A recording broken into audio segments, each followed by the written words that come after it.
en général, et pour les pays de la zone Comapat en particulier, elle contribue à la sécurité alimentaire en faisant vivre des millions de personnes.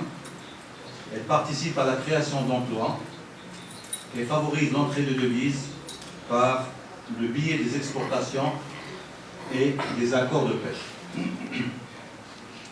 Il est cependant regrettable de constater qu'à l'instar de ce qui se passe à travers toutes les mers du monde, la pêche dans notre région traverse depuis des années une crise qui compromet la durabilité de l'exploitation des ressources halieutiques. Le constat est sans appel.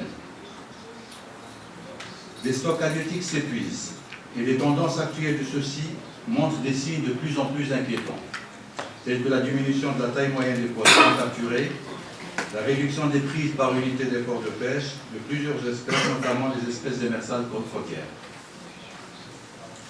Si cette tendance n'est pas renversée, c'est des pans entiers de l'économie de nos pays qui seront détruits et de grandes populations en souffriraient. Nos pays ont besoin de toutes leurs ressources pour relever les défis du développement, de lutte contre la pauvreté et pour améliorer le bien-être de leur population. Secteur vital pour nos pays, la pêche se doit d'être une activité perpétuelle. Pour cela, elle doit être responsable, respectueuse des règles de durabilité et de protection de l'écosystème marin, pour jouer pleinement son rôle de pôle de développement stratégique. C'est dans cet esprit que nous signons aujourd'hui ce mémorandum avec le Conseil consultatif régional de la pêche lointaine.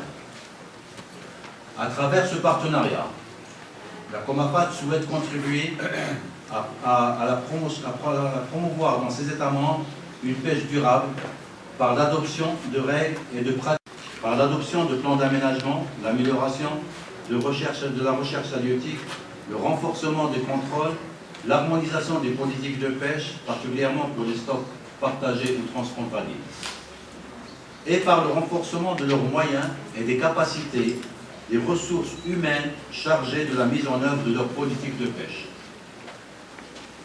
Par la signature de ce mémorandum, nous souhaitons également une redynamisation de la coopération halieutique entre les pays de la zone Comapat et l'Union européenne, sur des bases équilibrées, respectueuses du principe de l'exploitation durable des ressources marines. Avant de rendre la parole, je voudrais encore une fois nous féliciter de l'aboutissement de nos volontés communes d'œuvrer pour faire de la pêche dans notre zone un facteur d'entente et de prospérité pour tous. Mais rappeler aussi que la signature du mémorandum n'est pas une fin en soi, mais le début d'une association et qu'il appartient à chacune des parties de faire de notre vision une réalité palpable sur le terrain. Merci et bonne suite pour le travail.